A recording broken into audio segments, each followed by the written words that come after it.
Well, thank you so much, Leanne and Jasara, for joining me today. Really, really interesting stuff that you're building and have built, and kind of want to dive into a lot of it. Let's start by just talking about the idea of sort of Cool Points Club and sort of the ideation of it. I guess, what was that journey to even think about this, right, and actually start it? So Grant, it really all started when I had my son Oscar. He's 2.5 now, so it's a wee while ago now. But I think coupled with a little bit too little sleep and a climate documentary called actually it was called 10 billion. I remember it distinctly. Okay, And it okay. talks about the population of the world reaching 10 billion. And basically it's not a good story, right? And it kind of woke me up. I just, I was probably what I'd say is like everyone else, you're aware of the climate crisis and you do your little part, you recycle, you do what you can, but that's sort of the extent of it. The rest is kind of like left to someone else will kind of fix it. And I guess having a kid changes the outlook that you have on the planet for the next 100 years. All of a sudden it's become a whole lot more important what's happening. Even after the years that you might not be here. And I started to do the whole thing, got a worm farm, sold one of our cars, bought secondhand clothing, changing lifestyle, but it felt not really like it was much. So I, wasn't really getting anywhere. So I started to look into that, went down a bit of a rabbit hole there, and quickly sort of found out that, tackling this individual footprint that we have is really an inefficient use of our time. And at the same time, Jasira is a very good friend of mine. We've been friends for many years, playing football and all sorts of sports together as we grew up. And we've always bandied around ideas. We were sort of always cooking up, creating things, thinking of stuff that we could do. And actually, she texted me on one of these days that I was thinking about it, thinking, what are we going to do here? We have to do something. She texted me saying, right, let's do something. Let's get something actually going. And I said, well, great, because I've got an idea. Here we go. And it all really started out with just trying to make solutions cool, essentially. Like Right, we wanted right. to get rid of, and Sarah can talk to this better, but that narrative of the doom, gloom, blame, shame story that surrounds this space is actually something we just thought is so demotivating. It doesn't appeal to us, and that others must feel like that too. And then when we started to get into the nitty gritty of it, it really was also taking away from not, and this is a little bit controversial to say, but, forget measuring your individual footprint and trying to work at that. Let's just weave in ways. Let's start, let's do something rather than nothing. And let's start making it easy. That's where we really got to. And I don't know if Jasira, you want to add any more, because there's definitely your side of the story, Yeah, coming at it from a different angle to Leanne, for me, working in creative industries, we work in a lot of brands that are just about profit, profit, profit. And as we've shifted into a more purposeful era, I found that brands were wanting to put purpose and putting the environment, putting inclusivity and diversity at their forefront. Yet the reality is it's all a bit of a facade.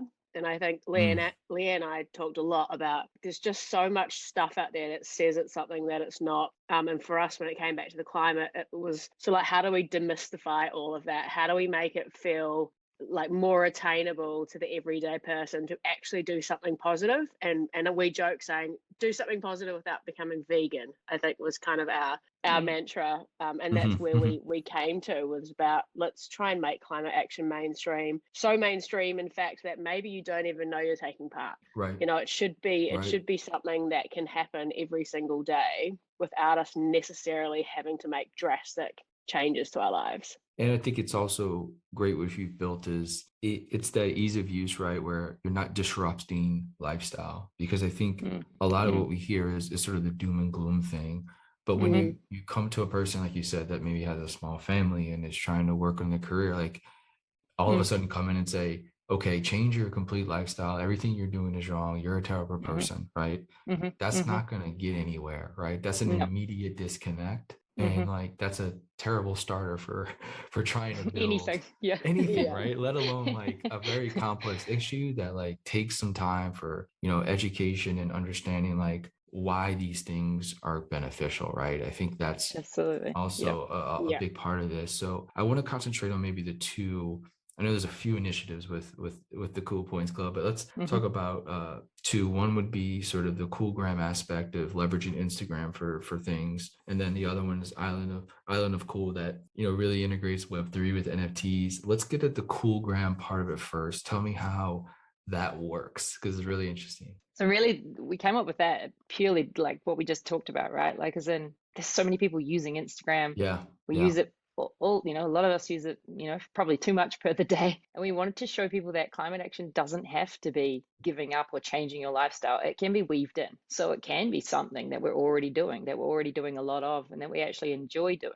So really that was where we started with that. What is it that we're all doing that we love doing, but this could actually be made into climate action, or as we like to say, make it cool. What we did with that is, and actually the kind of mechanics of how it works is, we simply take the measurement, or the carbon footprint measurement of using your Instagram account. We measure that per minute. So we don't measure it, but there's lots of studies and data out there about what it takes to operate the systems in terms of an energy need, essentially. And then what you get is a per minute carbon footprint. We just extrapolated that out for the 24 hours in the day, and then added a 20% buffer. So basically, even if you were on your Instagram scrolling and posting all day, you'd still make your Instagram account carbon negative by you subscribing to our service. And that goes to what exactly, right? What is it actually Yeah, that's a going good to? question. Yeah, so Cool Points Club as a whole, everything we do, we are purely set up to fund emerging technologies in the carbon removal space. So this is not planting trees necessarily, or nature-based solutions. We're really looking at these emerging technologies that sit in this space that we need as a species, for these to come off if we are going to be able to hit our targets that the IPCC require. So this is things like biochar, direct air capture, mineralization, marine permaculture, and then a whole bunch more. But the cool thing about this space is, like, we need them, but they do exist. The problem with them is they're just super expensive at this point in time, because they're new technology. And like all new technology, if it takes its time for the market to kind of finally realize, then the price can, people do start to use it, the price comes down because the technology can, get better, and, and things can scale, but they won't happen quickly or at the speed we need them to, unless we start putting money that way quickly. Like, other companies behind this, where we saw it first happening and what kind of inspired us, is the likes of Stripe, Shopify, Microsoft, and they're really doing exactly the same thing, buying this stuff at what is a higher price per ton compared to, say, traditional tree planting. But the difference is that you're going to scale these technologies, which we absolutely need. Two, most of these things are really high quality carbon credits, so you get high permanence. In other words, some of this stuff will go forever, if not thousands of years. So compared that to, say, other things, which again we still need, we need all of them. We need reforestation and all that sort of stuff too. But we chose really to focus this in where money isn't already kind of heading, and scale these projects up. Do you want to add something, Jasar? I was going to say not so much about the actual carbon removal itself, but around the origins of Coolgram. I think Leanne and I, both being based in different cities and different countries, were quite conscious early on that we would be creating this digital footprint that we kind of wanted to address. So everything we do, from emails, our websites, all of our digital interactions, we offset as a business. And a big part of what we were wanting to do as a launch, to get out there and get Cool Points out there, was to run physical activations. Obviously with COVID, sort of limited what we could do in that space. So we thought, well, hang on, like we've worked out and we've done the maths as to what your digital footprint might start to look like. And so how could we package that up to a user to say, hey, for X amount of dollars, you can offset your usage on this social media channel. And what we've found is actually quite an important conversation starter around, yes, everything you do has a footprint of sorts at varying scales. And so I think it's even just educating people around, the actions that you take do have a carbon consequence. Is there a verified organization or someone you go to find the projects to finance and to sort of fund? We mainly buy at the moment off a marketplace called Pure Earth, and they specifically deal in carbon removal projects. But they actually, at this stage, they really just have to focus on biochar product, and they've just bought on a soil carbon credit I think it's brand new, and so we buy a lot through them because they have third-party verification and going through. Other ones we do directly, and for them we've used, like I said, Stripe and Stripe, Shopify have come to this space. They've actually, Stripe particularly, been extremely amazing, and everything's open source, right? So they've done a lot of auditing, and they put all the people that they support, the impact partners that they support, through really tough criteria verification process. So anything that we go do directly comes straight from them. So that's what they're supporting. So we just basically piggyback that. Otherwise, we wouldn't have the ability to put them through that with being a startup. So that's where we're focused at the moment. And again, the verification process around carbon removals is really quite limited. There's this one marketplace, Puro, that's really operating in this space and sort of leading there. But you'll find that this is all so new that it's not like forestry, for example. Stripe Climate does a great job and, using them for a while just to Cause Artist, right? So, just 1% of all the revenue that we get at Cause Artist, that goes to Stripe Climate because I use Stripe to process the payments. Yep. But it's an easy way for businesses to, like you said, just like, correct. Yeah. The Coolgram is an easy way for consumers or business to get involved. Like, just your processing fees, right? Like just there's sort of these little bitty bricks you can do across, your business that can give back or fund actually products that are companies that are scaling, right? I think that's the important factor in all this. I want to kind of chat about, so Coolgram is, I think, a bit, easier to digest, right? Correct. Yeah. Sort of offset. I think it's like $5 a month, right? Is that correct? $5 a month. Well, 60 a year, but exactly right. Yeah. Now, Island of Cool is something a bit different, right? And much more, maybe we'll dive in a little deeper here on that because it's a really, really cool concept, but I think it might be a little bit more intricate in how the offsetting works through the NFTs and the trading and all that. So let's give us just an overview of Island of Cool and like what it is and sort of what it does and maybe the overall vision for it. Yeah, so Islands of Cool is actually, what we're doing here is the mission is pretty simple. We just want to build a digital place that has environmental significance for our real world. And I know that's a bit of a mouthful, but if you can think of it like a carbon sink that exists in a physical world, we want to effectively create that in a digital sense. And we're using art and NFTs to create that space. The how we get into it is really harnessing the NFT technology, right? So upon mint, that prompts us to remove carbon. And this is all just by using funds and how we work them and which wallets they go to, etc. And then, of course, these NFTs that we create them as what we call digital carbon sponges. And they all have royalties amongst them that obviously go to more carbon removal. As these things are bought, sold, and traded, the impact continues. So the aim is to use art here to build what we call Islands of Cool, this digital space, and really have that place acting as as a proper impact for our physical world. And so I think is there 100 technically plots of land or NFTs? So Island One is our first island, and what we did with that is one piece of art, and we've actually broken that into 100 smaller pieces, and we are selling those off at $1,000 per piece, and that is effectively our earliest investors in the project, that people that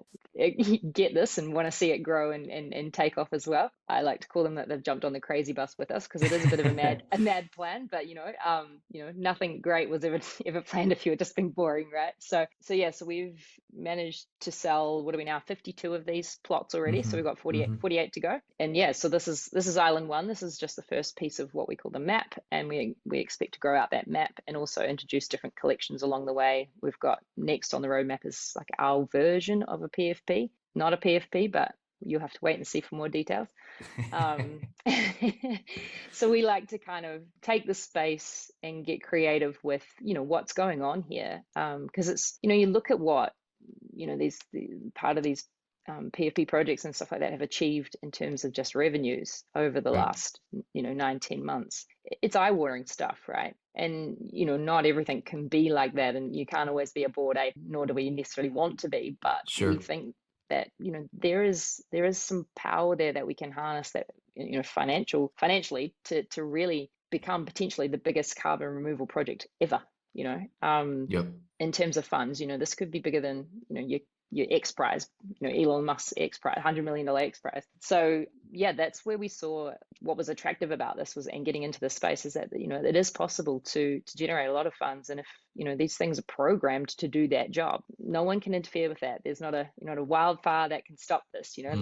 This carbon ain't coming back. And we just really liked that concept, and again bringing art into it. So when somebody buys it, just to be clear, you would have to have soul for this, right? So it's Yeah, equivalent to USD, but they would need to hook up a yeah, wallet, a crypto we've wallet made to it. buy. Yeah, you do need a wallet to receive the NFT, right? So, but we've made it super easy for what we really want to do, and I think really what the space what we're working is probably your non-savvy crypto user, i.e. they might Right. know what it is, but they probably aren't prepared or set up to go. It's certainly not Solana. Maybe people are on ETH, but for obvious reasons, Mm-hmm. just with energy efficiency, we didn't go on ETH. So what we've tried to do is make it super easy. So we do actually have a credit card payment set up as well. When a person buys, let's say buys one, right? Like buys Mm-hmm. let's say like an acre or whatever Mm-hmm, you want mm-hmm. to call, like a plot of A land, piece. right? Yep. Yep. A Yep. piece, yes. Does that initial purchase do anything, or does it have to then be traded for Yeah. No.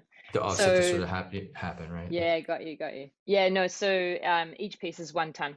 1 ton okay, of biochar, and then any royalties that come from any secondary trading, which obviously we won't open up until we've completed minting, sure. but any royalties that come from that will go into more projects. And again, like I said right at the start, our plan is to really support all of the emerging technologies in this space. So what we will end up is having this portfolio. So it may not go back to more biochar, but it also may. But it could be any of the other emerging technologies that I sort of said before as well. And I want to get Jasara's take on this, because I think building this and designing it, I mean, it's beautifully done from an aesthetic standpoint, from the design, just from the copy. Like, there's a real sort of pop to it, right? Which is amazing for this, early stage project. But I guess walk us through really figuring out like the design and to the copy to try to help people, understand what this could possibly be. It's just really well done. So I guess walk us through sort of the stage of actually building it and creating the brand essentially. Yeah, I guess Leanne and I are both the biggest NFT purchasers. We're very new in Right. this space, and so we've come at it from much more of a storytelling and branding perspective around what if there was this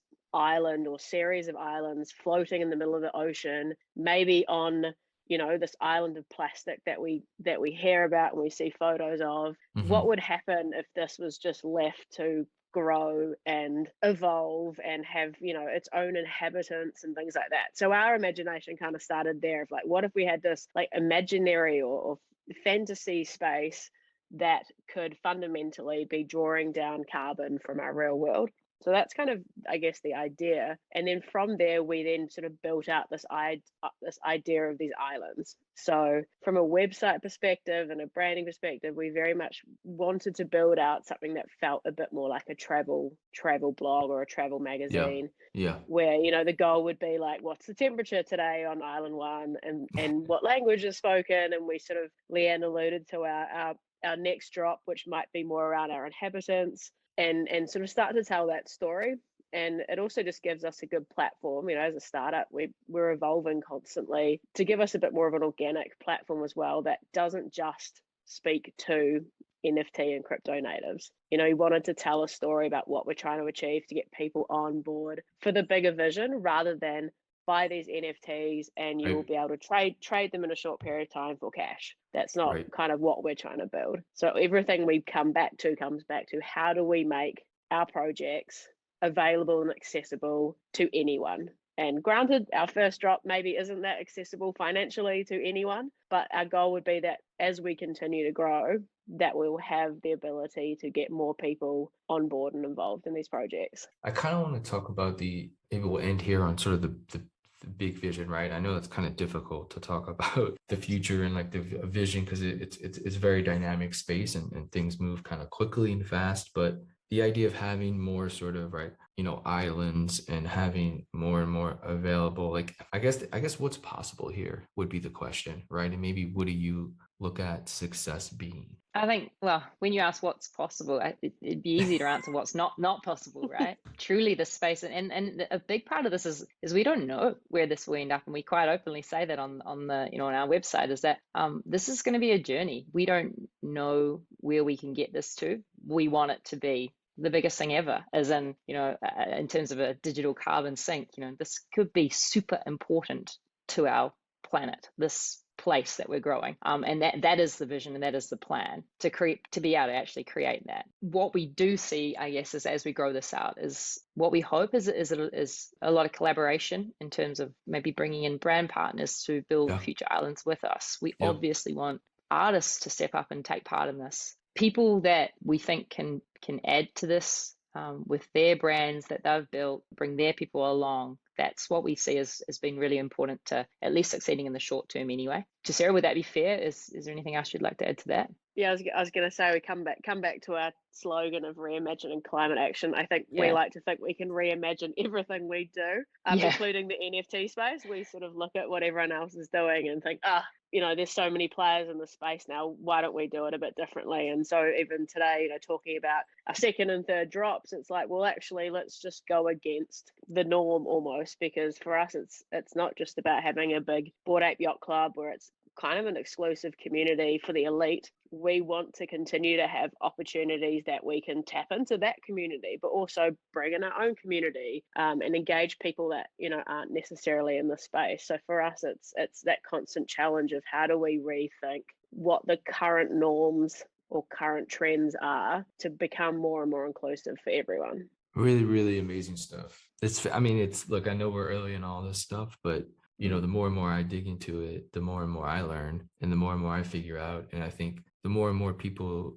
do that, and maybe not look at like the value of a certain coin or the value of a certain NFT, and actually look at what the rails are, like what's being built and what's possible. I think much like creative people will continue to come in this space and look at what can I build here, right? Not like what can I sell? Like, look, at the end of the day, if you're good at what you do, you design cool stuff, like the money part will come, right? Like, of course, that'll just happen, right? But I think when more people kind of understand what you can do with this playing field from a creative standpoint, like creatives are going to do incredible things. Builders are going to do incredible things. And I just think it's just going to take some time, just like anything, right? I mean, the internet took 20 years, right? I mean, there's still people learning how to use that, right? So this will be a process, but I think it's just the early stages of like what I see. I'm sure obviously you see it as well, is really interesting. And obviously there's the Bored Ape Yacht Club. There's these things that go viral, right? And kind of take away a lot of the spotlight from some of the different projects that are doing day-to-day, like real work in the real world. And this is why I love this, is because it takes the Web3 and the NFTs and all that goes with that, but actually does something in the real world. And that's what I'm fascinated about, is how do we blend both of these worlds together? And thanks so much. And get one to work for the other, right? Like we're seeing that it can, right? It's just figuring out the creative ways to do it. Exactly, right. We've got the chance to build it now. Like we're staring at the future here. And I think that's really the allure here, is that we actually have the chance to structure this so it can help us with our problems. If we do it right, and if we do it right from the beginning, even better. And that's exactly it. Well, thank you so much again for taking the time. Best of luck for the next, decades to come with this, and just, continued success. So I appreciate you taking the time. Thank you so much, Grant. Yeah, thank you.